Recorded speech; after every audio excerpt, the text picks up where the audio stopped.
membuka Alkitab kita di dalam kitab Roma pasal yang ke-8. Roma pasal yang ke-8. Mulai ayat yang pertama.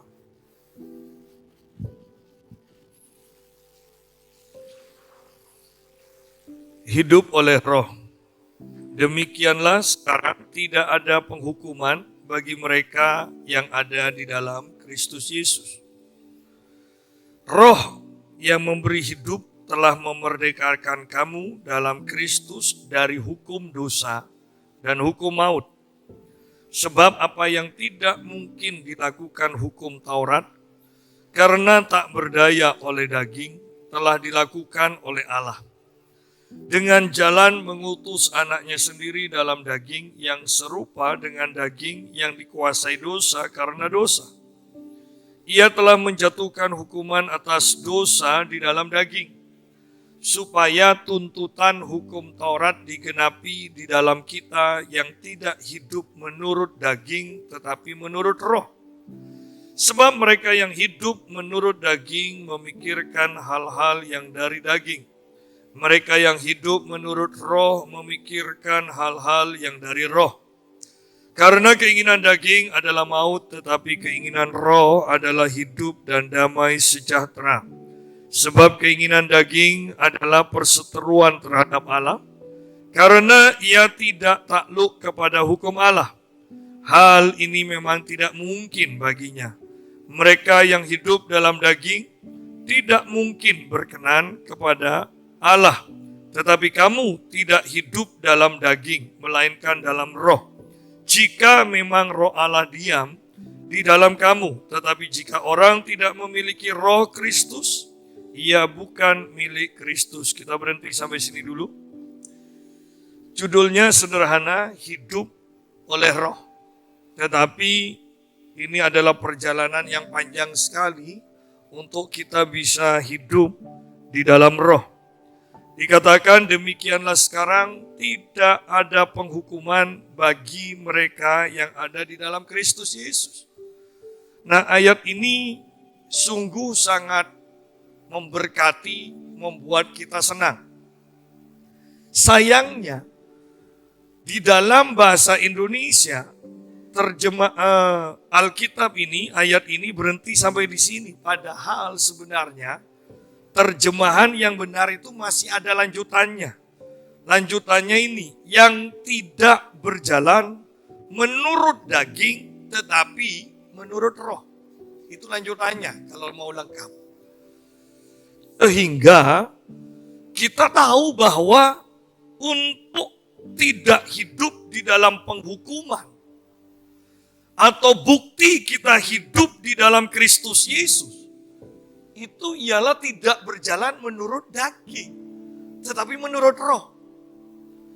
Kalau ini ayat tidak dilanjutkan dan tidak sampai pada akhirnya, maka seakan-akan kita tidak diberi tanggung jawab sebagai orang yang beriman. Dan kalau dilanjutkan sampai selesai, kita akan tahu bahwa kekristenan itu tidak gampangan. Sehingga kita sungguh-sungguh tidak akan bermain-main dengan hidup ini. Demikianlah sekarang. Sekarang tidak ada penghukuman bagi mereka yang ada di dalam Kristus Yesus. Memang tidak ada. Tetapi bukti bahwa kita hidup di dalam Kristus Yesus ialah kita tidak berjalan menurut daging tetapi menurut roh.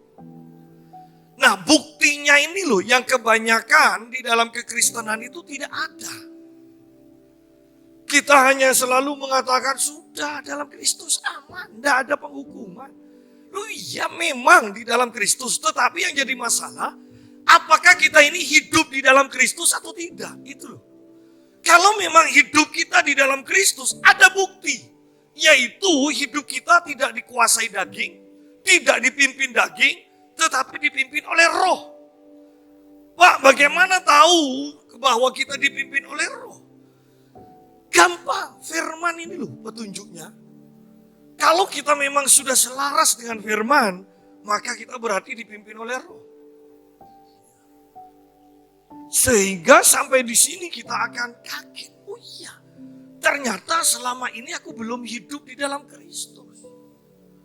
Dan kalau kita tidak hidup di dalam Kristus, ya pasti ada penghukuman. Pasti ada penghukuman. Tetapi kalau kita memang hidup di dalam Kristus, maka kita juga hidup di dalam kasih. Di dalam kasih itu tidak ada ketakutan. Di dalam kasih itu tidak ada penghukuman. Oleh karena itu mari kita sungguh-sungguh selidiki. Saya mau kita itu sungguh-sungguh koreksi diri. Kenapa? Karena kita menyadari bahwa ini hari-hari yang terakhir. Yang saya mau katakan bahwa ini waktunya pertandingan, bukan waktunya latihan terus. Yang lebih parah lagi, kita tidak pernah latihan langsung dimasukkan ke pertandingan. Dan Anda akan melihat emosi orang akhir-akhir ini tidak akan stabil. Kenapa? Emosi kita hanya stabil ketika kita banyak berendam di dalam firman dan di dalam hadirat Tuhan. Ketika kita hidup dalam firman, ketika kita tinggal dalam hadirat Tuhan, emosi kita akan stabil. Kita akan menjadi orang yang sangat tenang menghadapi apapun juga. Ya. Demikianlah sekarang tidak ada penghukuman bagi mereka, bagi kita yang ada di dalam Kristus Yesus. Bukti bahwa kita hidup dalam Kristus Yesus tidak berjalan menurut daging, tetapi menurut roh. Dan ayat yang kedua, roh. Kembali terjemahan yang tepat mengatakan hukum roh. Hukum roh yang memberi hidup telah memerdekakan kamu dalam Kristus dari hukum dosa dan hukum maut. Bahwa hukum roh memberi hidup kepada kita yang memerdekakan kita dari, dikatakan, hukum dosa dan hukum maut. Artinya hukum dosa dan hukum maut. Tidak bisa tidak, kita pasti berbuat dosa, itu hukum dosa. Hukum roh, tidak bisa tidak, kita pasti mengikuti firman Tuhan. Itu aja. Jadi sekarang kalau kita masih mengatakan sukar untuk hidup berdasarkan firman. Kenapa? Karena kita masih darah dan daging. Ya berarti kita memang hidup dalam daging. Tetapi bagi orang yang hidup berdasarkan hukum roh itu adalah taat kepada firman. Hukum roh itu adalah taat kepada Allah. Jadi kalau hukumnya itu memang membuat kita taat kepada Allah, ya gampang dong untuk hidup di dalam kebenaran. Tetapi kalau kita masih hidup dalam hukum dosa dan hukum maut, tidak bisa tidak. Walaupun kita berusaha berbuat baik karena hukumnya adalah hukum dosa, ya tetap akan berbuat dosa. Anda mau loncat setinggi apapun juga, tetapi masih ada dalam hukum gravitasi, Anda tetap jatuh ke bawah, pasti. Mau latihan bagaimanapun juga, Anda bisa melompat setinggi apapun juga, Anda pasti jatuh lagi ke bawah. Karena Anda masih ada dalam hukum gravitasi. Demikian juga kalau kita hidup dalam hukum dosa. Mau berusaha sebaik apapun. Anda bahkan mungkin katakan puji Tuhan sudah 1 tahun lolos. 1 tahun. Tahu akhirnya kembali lagi. Kenapa? Karena kita hidup di dalam hukum itu, hukum dosa. Mau tidak mau, kita pasti berdosa. Tetapi ketika kita hidup di dalam hukum roh, roh akan memimpin kita terus. Roh akan memimpin kita terus. Hidup di dalam kebenaran. Hidup di dalam Kristus. Bahkan di dalam suratan Yohanes jelas mengatakan yang kita akan katakan mustahil. Tetapi sungguh firman di dalam Yohanes itu sangat kuat.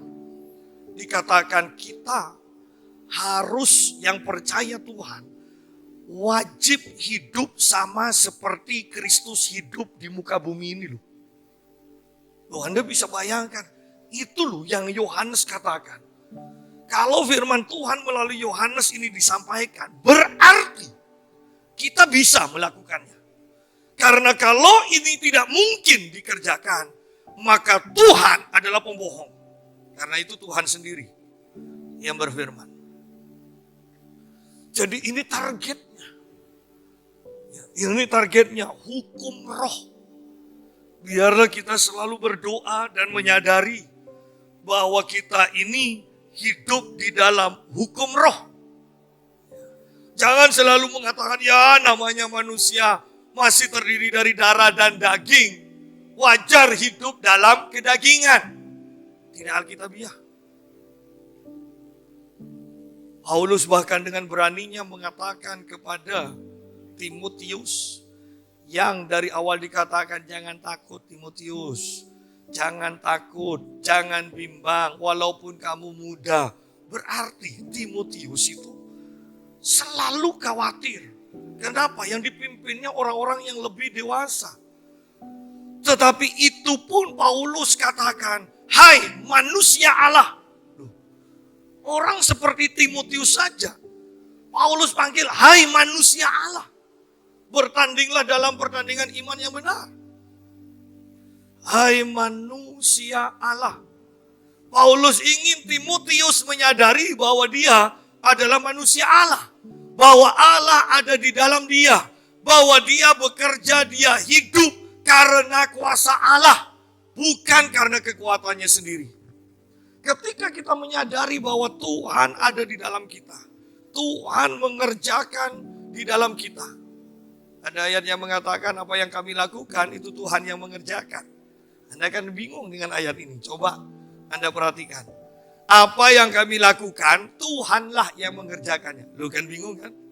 Itu kalau bukan Tuhan yang hidup di dalam kita. Tidak mungkin ada ayat seperti itu. Tadi kita menyanyikan bahwa roh itu yang di dalam kita lebih besar. Ada roh Allah di dalam kita. Sehingga kita pantas disebut sebagai manusia Allah. Ada roh Allah di dalam kita.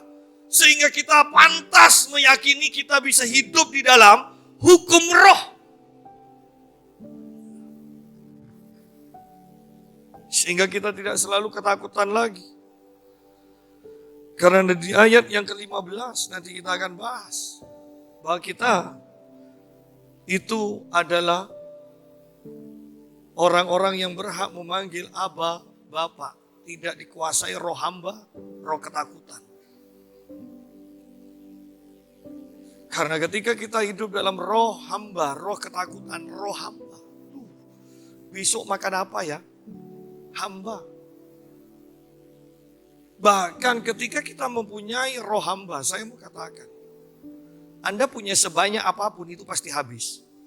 Karena Anda harus menghabiskan hari ini. Itu kan sifat hamba. Orang pengemis.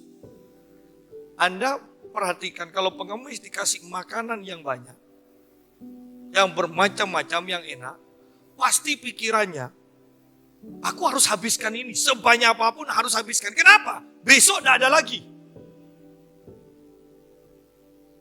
Tetapi ayat 15 mengatakan kita ini diberikan roh yang bisa berseru, ya Allah, ya Aba. Ya Aba, ya Bapa. Dan Yesus katakan, kalau kamu berdoa, berdoalah demikian. Bahwa kami di surga, kuduskanlah namamu, dan selanjutnya berikanlah kami hari ini makanan yang secukupnya. Bayangkan setiap hari itu cukup. Kalau sudah cukup, kan memang perut kita dirancang untuk cukup kan? Bayangkan kalau lebih berarti di luar perut kita ada makanan lagi nantinya. Cukup, memang cukup. Dan Tuhan selalu ajarkan seperti itu setiap hari. Dimakan, ada lagi. Dimakan, ada lagi. Tapi roh hamba tidak menyadari dan tidak bisa menyadari hal itu. Kalau tidak sekarang dihabiskan, maka tidak akan ada lagi nanti atau besok. Oleh karena itu betapa pentingnya kita menyadari kebenaran ini, bahwa hukum roh yang memberi hidup telah memerdekakan kamu dalam Kristus dari hukum dosa dan hukum maut. Merdeka. Artinya bahwa kita itu mempunyai kuasa untuk memutuskan. Seandainya disodori untuk melakukan dosa, kita punya kuasa untuk menolaknya. Karena kita merdeka. Kalau kita tidak merdeka, mau tidak mau, kita harus berdosa. Itu namanya tidak merdeka.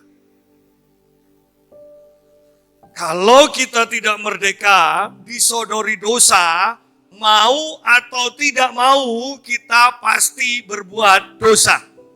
Tetapi kalau kita orang merdeka, maka kitalah yang memutuskan apakah kita akan hidup benar atau kita memilih dosa. Ingat, kita adalah orang yang merdeka. Kalau orang yang dijajah, hamba tidak merdeka. Dia harus melakukan apa kata tuannya. Apa kata yang menjajah? Inginnya lakukan ini, tapi yang dilakukan kok. Nah kan, itu orang yang dijajah. Tetapi di sini kita diingatkan, kita orang yang merdeka. Berarti kalau kita sudah berbuat dosa, itu bukan karena kita tidak berdaya. Tetapi karena kita yang memutuskan memang mau berbuat dosa. Ayat yang ketiga. Sebab apa yang tidak mungkin dilakukan hukum Taurat, karena tak berdaya oleh daging, telah dilakukan oleh Allah dengan jalan mengutus anaknya sendiri dalam daging, yang serupa dengan daging yang dikuasai dosa karena dosa. Ia telah menjatuhkan hukuman atas dosa di dalam daging, di dalam tubuh Yesus. Dosa itu sudah diselesaikan di tubuh Yesus. Tetapi yang saya mau tekankan di sini adalah ini. Sebab apa yang tidak mungkin dilakukan hukum Taurat karena tidak berdaya oleh daging. Hukum Taurat itu tidak bisa kita lakukan, kita tidak bisa genapi karena tidak berdaya oleh daging. Tetapi telah dilakukan oleh Allah, telah dilakukan oleh Allah. Artinya apa? Ini loh. Ingat hukum Taurat ketika diberikan. Bangsa Israel katakan, Musa, dengarkan apa yang dikatakan Allah. Kemudian apapun yang Allah katakan, kami akan lakukan. Kami akan lakukan. Berarti dengan kekuatannya sendiri. Dan daging tidak pernah punya daya, kemampuan untuk melakukan hukum Taurat atau hukum Allah itu. Tetapi Musa, Anda perhatikan Musa. Musa berhadapan muka. Dan yang memberikan hukum itu kepada Musa, perhatikan, bukan Musa yang nulis di loh batu itu. Allah yang menulis, kemudian Allah yang memberikan kepada Musa. Kasih karunia, Allah yang mengerjakannya, Allah yang memberikannya kepada kita. Kita menerimanya. Hukum Taurat dikatakan di sini. Hukum Taurat, hukum dosa. Kita berusaha dengan kekuatan sendiri untuk melakukannya. Selamanya itu tidak mungkin. Karena daging kita tidak berdaya untuk melakukan kebenaran ini. Tidak berdaya. Yang lebih parah lagi, ketika orang tidak menyadari bahwa dia selalu gagal untuk hidup benar, maka mereka malah menjauh dari Tuhan. Anda perhatikan, banyak orang tidak mau ke gereja. Kenapa? Karena merasa tidak layak. Nanti kalau aku sudah tidak melakukan ini, kalau aku sudah tidak melakukan ini, aku akan ke gereja. Ini tipuan iblis yang dimasukkan ke dalam pikiran mereka. Karena sampai selama-lamanya, kalau Tuhan tidak memerdekakan kita, kalau kita tidak menyadari kita butuh pertolongan Tuhan untuk dimerdekakan, selama-lamanya engkau akan tetap seperti itu. Berarti selama-lamanya kita tidak akan mendekat kepada Tuhan. Karena kita mau berusaha dengan kekuatan kita sendiri. Tetapi ingat, Allah yang mengerjakannya dikatakan. Allah yang mengerjakannya. Di sini dikatakan bahwa apa yang tidak mungkin dilakukan hukum Taurat karena tidak berdaya oleh daging. Kita tidak berdaya oleh daging. Telah dilakukan oleh Allah. Saya sederhanakan. Telah dilakukan Allah untuk kita. Allah yang melakukannya. Bahkan ini terus berlanjut. Apa yang kami lakukan, Tuhan yang mengerjakannya. Terus berlanjut. Bahwa kita hidup di dalam kasih karunia. Hukum roh yang memerdekakan, hukum roh juga yang akan mimpin kita terus dalam kebenaran. Sama aja. Tugas kita itu adalah mempelajari firman dan mempunyai hubungan intim dengan Tuhan. Itu aja. Kita pelajari firman. Kita hidup di dalam keintiman dengan Tuhan. Pak, tidak ada yang dikerjakan. Kan malas. Udah. Memang tidak banyak. Kita kelihatannya tidak banyak yang kita kerjakan. Kita tenang-tenang aja. Tetapi perhatikan. Ketika kau berhubungan intim dengan Tuhan dan Tuhan memberikan ilham, memberikan pewahyuan, memberikan perintah, memberikan inspirasi dan engkau kerjakan, dampaknya boom. Banyak orang yang kelihatannya sibuk tetapi dampaknya terlalu kecil, bahkan tidak ada dampaknya. Hanya kelihatannya sibuk.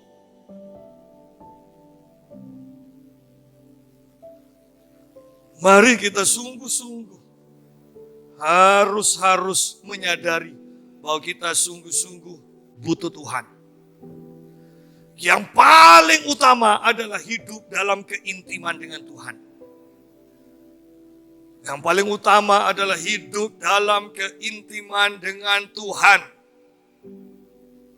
Allah menciptakan Adam supaya Allah bisa bersekutu dengan Adam, Adam bersekutu dengan Tuhan. Pada waktu hari sejuk dikatakan, di mana biasanya Allah berjalan-jalan bersama Adam. Tujuannya Adam diciptakan supaya ada yang menemani Allah jalan-jalan. Nah, sederhananya itu. Bukan untuk nyapu, ya, karena tamannya itu nanti berguguran daunnya. Bukan. Tujuannya supaya ada yang menemani Allah. Sidang jemaat. Banyak orang yang tidak menemani Allah, tidak pernah menemani Allah, tidak pernah mempunyai hubungan yang intim, tetapi mau mengerjakan sesuatu untuk Allah. Yang saya mau katakan, engkau tidak mengerti keinginan Tuhan, engkau tidak memahami apa yang diinginkan Tuhan, dan engkau mencoba untuk menyenangkan Tuhan. Bagaimana bisa? Pak, tapi kan ini niat baik. Tidak cukup niat baik. Tidak cukup. Saya percaya bahwa bahkan Kain pun punya niat baik ketika mempersembahkan korban. Tetapi ada aturan lain yang Tuhan inginkan. Aturannya adalah darah harus ditumpahkan. untuk pengampunan dosa. Semua manusia mempunyai aturan main kelihatannya. Pokoknya yang penting aku berbuat baik dan harus selalu baik supaya aku menyenangkan Tuhan. Ada aturan mainnya. Bukan hanya sekedar apa yang kita pikirkan baik. Apa yang kita pikirkan baik kalau tidak sesuai dan bukan keinginan Tuhan, percuma. Itu loh. Banyak orang Kristen mau pelayanan, kelihatannya sibuk, tetapi apakah mereka mengerti? Apakah pelayanan mereka itu keluar dari keintiman dengan Allah?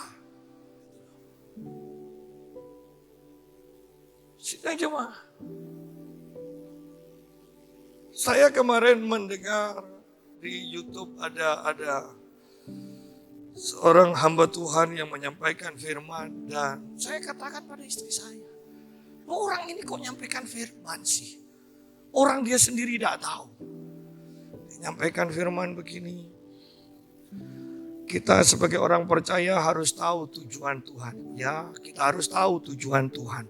Dan Tuhan mengasihi kita dan terus. Lu tahu tujuan Tuhan itu apa? Contoh yang dia lakukan itu apa tujuan Tuhan? Kan seharusnya seperti itu. Bukan semuanya ngambang teori. Sidang jemaah. Sama.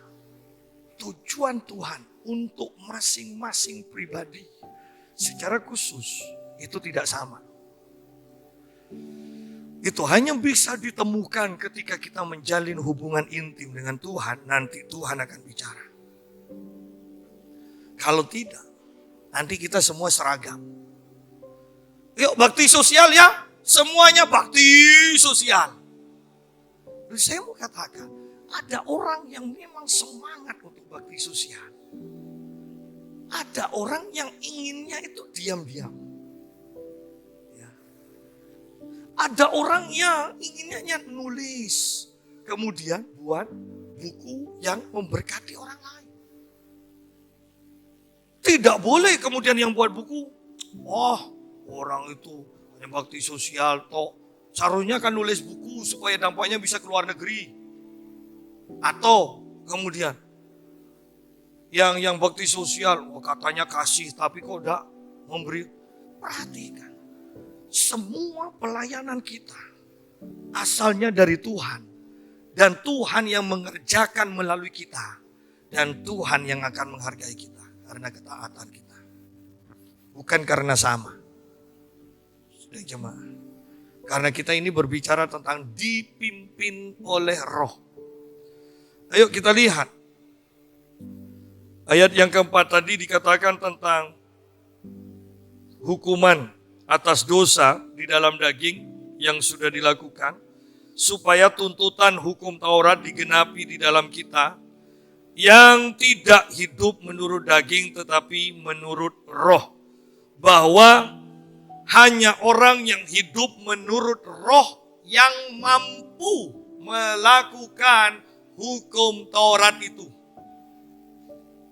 Mampu. Hanya anugerah kuasa Allah yang dilimpahkan kepada manusia yang akan memampukan manusia itu melakukan hukum Allah. Nah, ayat yang kelima mengatakan, sebab mereka yang hidup menurut daging memikirkan hal-hal yang dari daging. Mereka yang hidup menurut roh memikirkan hal-hal yang dari roh. Bahwa kita sebenarnya dengan ayat ini saja kita sudah tahu. Kita ini sebenarnya hidup dalam daging atau hidup dalam roh ya. Apakah pikiran-pikiran kita keluar berdasarkan pendidikan kita, pengetahuan kita, omong-omong kita dengan orang lain? Niru cara kerja orang lain? Atau ketika engkau berdoa, firman berbicara dengan kuat. Sidang jemaah. Dan ini nanti kita akan lihat. Kita akan bisa ingat bagaimana Yesus ketika orang mencari dia, orang banyak datang. Loh, kalau kita akan mengatakan, wow, berarti Tuhan memang menghendaki saya di tempat ini. Buktinya jiwa-jiwa berdatangan. Tetapi Tuhan Yesus ketika melihat itu, Tuhan yang sudah berdoa, dia mengatakan kepada murid-murid, ayo kita pergi ke tempat yang lain. Karena Bapak mau mengerjakan sesuatu di tempat lain. Lihat. Tidak mudah. Kita sungguh harus mendapatkan pewahyuan dari atas, dari Tuhan. Untuk bisa hidup berdasarkan roh. Bukan hanya dibentuk oleh lingkungan. Bukan. Sebab mereka yang hidup menurut daging, memikirkan hal-hal yang dari daging. Mereka yang hidup menurut roh, memikirkan hal-hal yang dari roh.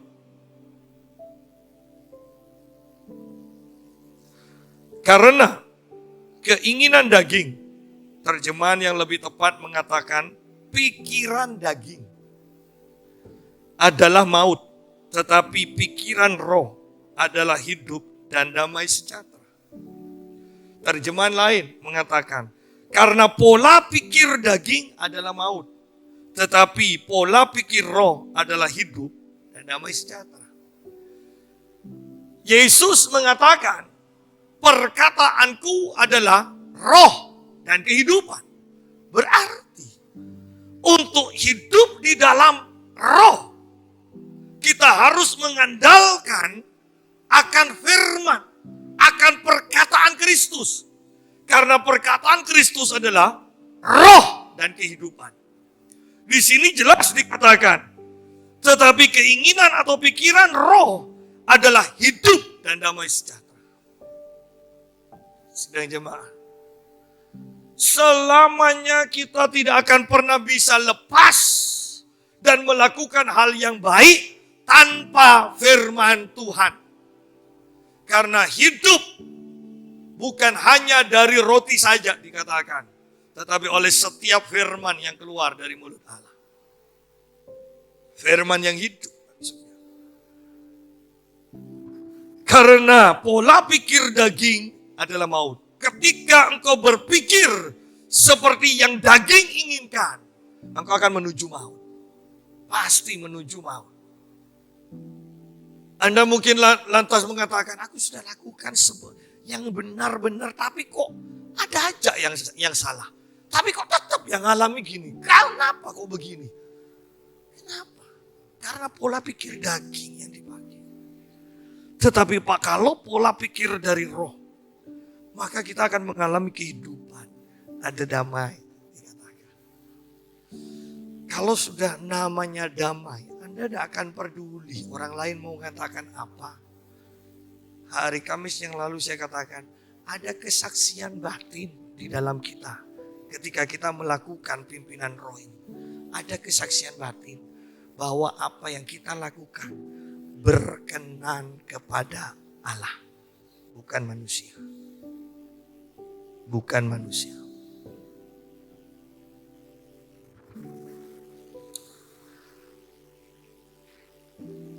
Ayat 7. Sebab keinginan, pikiran, pola pikir daging adalah perseteruan terhadap Allah. Musuhan. Pola pikir daging itu selamanya musuhan sama Allah. Lalu bagaimana orang namanya musuhan masa mau melakukan kehendak musuhnya? Tidak mungkin. Oleh karena itu bahkan Paulus pun mengatakan, apa yang aku ingin lakukan, ternyata aku tidak lakukan, aku melakukan yang lain. Anda boleh tanya kalau Anda punya kenalan penjahat sekalipun. Kalau sudah menyampaikan isi hati, kalau bisa mereka menyampaikan isi hati, mereka akan sampai kesimpulannya. Anda akan mendengarkan mereka katakan begini, sebenarnya aku tidak ingin mencuri. Sebenarnya aku tidak ingin merampok. Tetapi, terpaksa merampok. Terpaksa mencuri. keinginannya. Udah. Itu loh, makanya keinginan daging ini pada akhirnya akan membuat kita stres. Kalau sudah stres nanti merembet kemana-mana. Yang penyakit, yang apa, yang jadi emosian, jadi pemarah, ya kan? Salah sedikit meledak, tersinggung. Kenapa? Karena itu stres. Kenapa stres? Karena ingin melakukan yang baik tapi tidak mampu. Sebab keinginan daging adalah perseteruan terhadap Allah. Karena ia tidak takluk kepada hukum Allah. Perhatikan di sini. Ia tidak takluk, ia tidak tunduk. Ya. Keinginan daging itu buas. Kitab Yakobus katakan itu buas. Seperti binatang buas yang tidak terkendalikan. Dan dikatakan, karena ia tidak takluk kepada hukum Allah, hal ini memang tidak mungkin baginya. Sidang jemaat, jangan harapkan ketika engkau jauh dari Allah, ketika engkau menjauh dari Allah, engkau masih tetap bisa berkenan kepada Allah, engkau masih mampu melakukan kehendak Allah. Tidak mungkin, karena kemampuan kita melakukan kehendak Allah, itu adalah karena hubungan intim kita dengan Tuhan. Karena Tuhan yang memberikan kemampuannya kepada kita. Dan kemampuannya diberikan ketika kita menjalin hubungan intim dengan Tuhan. Ayat ini, ayat yang ke-7 sungguh akan menjelaskan pada kita. Sebab keinginan, pikiran, pola pikir daging adalah perseteruan, permusuhan terhadap Allah. Karena ia tidak takluk kepada hukum Allah, hal ini memang tidak mungkin. Tidak mungkin bisa takluk kepada hukum Allah. Tidak mungkin bisa melakukan hukum Allah. Banyak orang mengatakan, aku memang tidak sempat ke gereja. Akhir-akhir ini aku memang mulai jauh. Tetapi enggak, aku tetap mengasihi Tuhan. Tidak bisa. Suami istri yang selalu berjauhan, Anda boleh katakan mereka saling mengasihi. Lebih gampang mana suami atau istri tergoda ketika jauh dari pasangannya atau ketika dekat? Sama kok dengan Tuhan seperti itu. Ketika kita jauh dari Tuhan, jangan mengatakan pada saya, tapi aku tetap memahami pikiran Tuhan dan aku selalu melakukan pikiran Tuhan. Itu sama aja dengan saya di Surabaya, istri saya butuh sesuatu atau mungkin minta diantar. Dan saya katakan, yang penting nanti pulangnya dari Surabaya, saya bawakan oleh-oleh. Tidak dibutuhkan, waktu itu tidak dibutuhkan oleh-oleh. Di waktu itu dibutuhkan saya hadir dan mengantar. Sidang jemaat, banyak orang Kristen yang mengurangi waktu ibadah, yang jauh dari Tuhan, mereka tetap mengatakan, tetapi aku dalam hatiku selalu dekat dengan Tuhan. Hati kalau tidak diungkapkan. Suami istri boleh mengatakan dalam hati aku mencintaimu tapi tidak pernah diungkapkan. Habis itu pasti. Habis. Dan jemaah, lebih parah lagi. Hati mengatakan mengasihi, mulut aderek. Lebih parah lagi. Itu banyak. Itu banyak. Ya. Jadi, mari kita lihat. Ini sungguh loh, ayat 7 ini sangat ngeri loh. Banyak orang yang berpikir, mereka mau menyenangkan Tuhan. Tetapi lihat di sini. Sebab keinginan, pola pikir, pikiran daging adalah perseteruan terhadap Allah. Karena ia tidak takluk kepada hukum Allah, tidak takluk pada hukum Allah, dan hal ini memang tidak mungkin baginya. Hanya kedekatan aja, keintiman dengan Tuhan yang memampukan kita untuk melakukan kehendaknya. Hari Kamis yang lalu kita sudah bahas tentang Henokh yang 60 tahun, 65 tahun. Dan setelah itu dikatakan 300 tahun lagi dia bersekutu, bergaul karib dengan Tuhan. Dan kita tidak pernah mencatat, Alkitab tidak pernah mencatat, maksud saya, dosa dari Henokh. Tidak ada. Kesalahan dari Henokh. Tidak ada. Bahkan dia produksi banyak anak aja. Anda kalau baca, kami barusan kita bahas. Dia produksi banyak anak. Itu ternyata berkenan di hadapan Allah. Loh.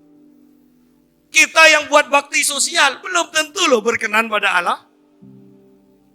Dari hubungan intim ini loh, lihat.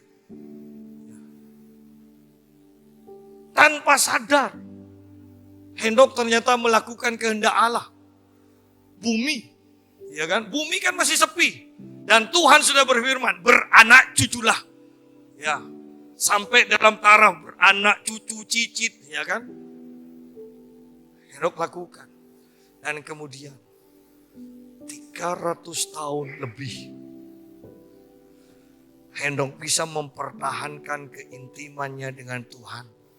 Rasa haus dan laparnya akan Tuhan tidak pernah berkurang sedetik pun. Sidang jemaat. Itu dikatakan di dalam kitab Ibrani. Henokh orang yang berkenan kepada Allah. Yang menyenangkan Allah. Saking senangnya diangkat Henokh. Tidak perlu mengalami kematian. Saking senangnya Tuhan kepada Henokh. Pak Yusak, berarti saya tidak perlu terlalu disenangi Tuhan. Nanti pulang dari gereja kalau saya diangkat Tuhan bagaimana? Loh, ini diangkat loh, bukan mati. Kalau diangkat Anda masih bisa dada-dada ke yang lain. Ya kan? Ayo hidup dekat dengan Tuhan.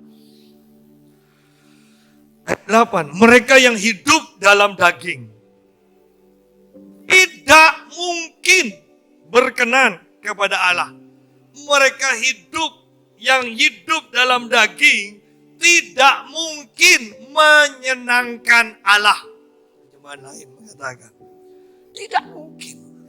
Aduh, bisa bayangkan ngerinya ini. Kata ini tidak mungkin, tidak ada kemungkinan. Seandainya mungkin aja itu agak menakutkan. Mungkin kita bisa masuk surga, mungkin. Mungkin itu agak menakutkan loh. Mungkin lulus sekolah, mungkin. Kan enakan yang pasti kan. Ya. Dan ini dikatakan mereka yang dalam daging tidak mungkin. Dan saya kembali kepada penekanan saya. Tanpa hidup intim dengan Tuhan, kita tidak bisa pasti hidup dalam kedagingan. Pasti. Anda lihat saja, paling gampang. Emosi orang tidak stabil. Jangan katakan pada saya, Pak, itu darah tinggi. Kalau memang darah tinggi, tidurlah. Minum obat, tidur. Tidak usah marah-marah. Kalau memang marah-marah dan sering marah, itu bukan darah tinggi, itu karakter. Itu daging. Ya, itu daging. Jangan sampai Tuhan yang membuat tidak marah. Perot colon. Ya. Itu pun sudah perot, masih aja ngamuk-ngamuk. Oh, tambah rame sudah. Ya, tambah rame sudah. Yang satu inginnya A, dijawab C, bukan hanya B. Rame sudah. Ya. Ayo lihat, tanpa keintiman dengan Tuhan, engkau tidak bisa hidup berdasarkan pimpinan roh. Pimpinan roh loh. Yang namanya pimpinan roh itu dari dalam. Ya. Yang namanya pimpinan roh itu dari dalam.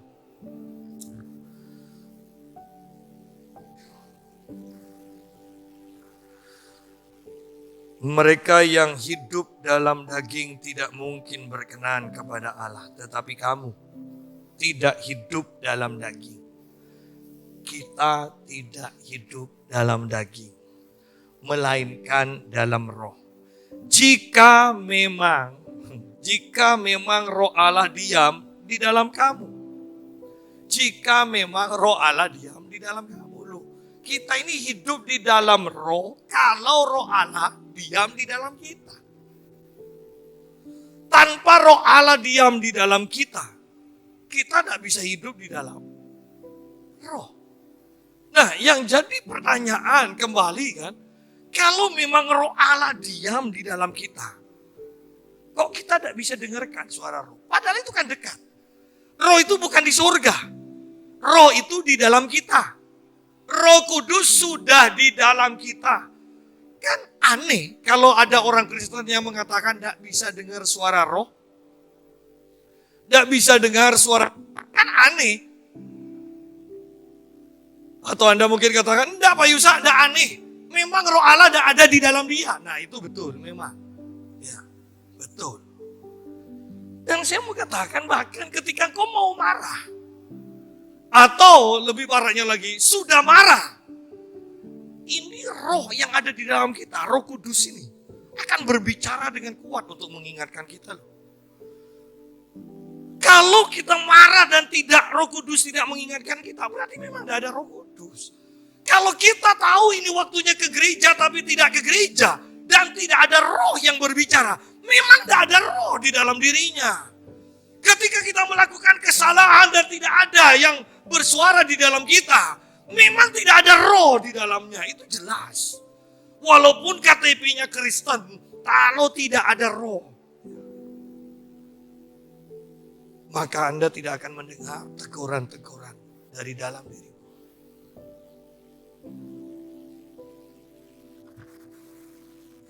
Tetapi kamu tidak hidup di dalam daging, melainkan dalam roh. Jika memang roh Allah diam di dalam kamu. Jika memang. Berarti ada kemungkinan tidak. Iya kan? Jika memang. Ngeri loh. Ayat-ayat ini yang Tuhan singkapkan sekarang. Membuat saya sadar. Ternyata. Tidak semua orang yang mengaku Kristen itu ternyata Kristen di hadapan Allah. Yang orang-orang yang menyanyi roh Allah diam di dalam, belum tentu roh Allah itu diam di dalam diri.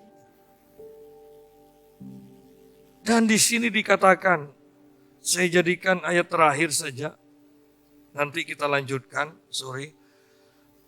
Ayat 9 bagian terakhir, tetapi jika orang tidak memiliki roh Kristus, ia bukan milik Kristus. Sidang jemaat. Di sini langsung diganti dengan kata roh Kristus. Sudah jelas bahwa modelnya itu seperti Kristus. Bahwa kita kalau kita memiliki roh Kristus, maka kita jadinya seperti Kristus. Pola pikir, tingkah laku, perkataan seperti Kristus. Kesukaan seperti Kristus. Tetapi jika orang tidak memiliki roh Kristus, ia bukan milik Kristus. Ia bukan milik Kristus. Oleh karena itu Yesus pun sering mengatakan dalam perumpamaan. Banyak orang datang, Tuhan, Tuhan, tapi Yesus selalu katakan, aku tidak kenal engkau. Padahal kita merasa aku milik Kristus. Dan Kristus katakan, enggak, aku tidak kenal engkau. Itu loh. Bukti bahwa Kalau kita milik Kristus, kita terus berubah menjadi sama seperti Yesus. Kalau kita tidak berubah, sudah 10 tahun, 20 tahun, tetap gitu aja. Mau pelayanan bagaimanapun, tetap ayat ini menjelaskan. Dia bukan milik Kristus memang, tidak usah aneh. Bagaimana kalau saya katakan begini, tetapi jika orang tidak memiliki benih Kristus. Kenapa saya menggantikan benih? Tidak akan mengurangi artinya. Ayat lain juga mengatakan bahwa di dalam kehidupan orang percaya ada benih ilahi yang tidak fana. Berarti benih ilahi dan tidak fana berarti tidak mungkin mati. Kalau tidak mati berarti bertumbuh, berarti berbuah. Kalau memang ada benih Kristus, benih ilahi di dalam kita, maka itu akan bertumbuh dari dalam dan berbuah dari dalam yang kelihatan melalui perubahan hidup kita. Saya yakin orang-orang yang kenal saya dahulu, ketika bertemu sekarang dengan saya, mereka akan katakan, kok berubah? Dan beberapa orang yang ketemu teman-teman saya masa lalu mengatakan, kok berubah kamu? Kok berubah? Karena benih ilahi, karena roh Kristus, itu akan selalu bertumbuh di dalam kita. Tidak mungkin mati, tidak mungkin tetap, tetapi akan terus bertumbuh dan berbuah. Kita pasti berubah. Kita pasti berubah. Sehingga ketika kita terus diubahkan dalam keintiman dengan Tuhan, Henok terangkan. Ketika kita terus berubah, kita tahu tujuan kita adalah pengangkatan yang akan segera terjadi. Ketika pikiran kita tahu, ini waktunya, sebentar lagi waktunya pengangkatan. Tanpa memiliki roh Kristus, tanpa memiliki benih ilahi, Anda tidak akan pernah mengadakan persiapan untuk kedatangan Yesus itu. Tidak akan pernah. Hanya tahu, tetapi coba lihat. Kalau Anda tanya kepada kebanyakan orang Kristen, percaya apa enggak? Yesus akan segera datang? Tanda-tandanya ini sudah ada semua? Oh, percaya. Tapi kenapa? Ibadah tidak ditingkatkan, kekudusan tidak ditingkatkan, tidak berusaha untuk terus berubah. Kebiasaan lama tetap dilakukan, tanpa berkurang bahkan ditambah. Ya kan? Kenapa? Karena tanpa roh Kristus, tanpa benih ilahi, Anda tidak bisa berubah. Ingat, perubahan itu dari dalam. Kenapa dari dalam? Karena di dalam ini adalah benih ilahi. Karena di dalam ini adalah roh Kristus. Perubahan itu dari dalam, bukan kita. Itulah kasih karunia. Kasih karunia kita berusaha. Tetapi, bukan. Ketika kita hidup dalam daging kita berusaha. Tetapi kasih karunia itu dari dalam. Bertumbuh. Kiranya kita semua, jemaat GBPS Pamekasan, memiliki pola pikir Roh Kudus, bukan pola pikir daging. Kita akan terus menuju kesempurnaan dan kita sungguh orang yang dimerdekakan.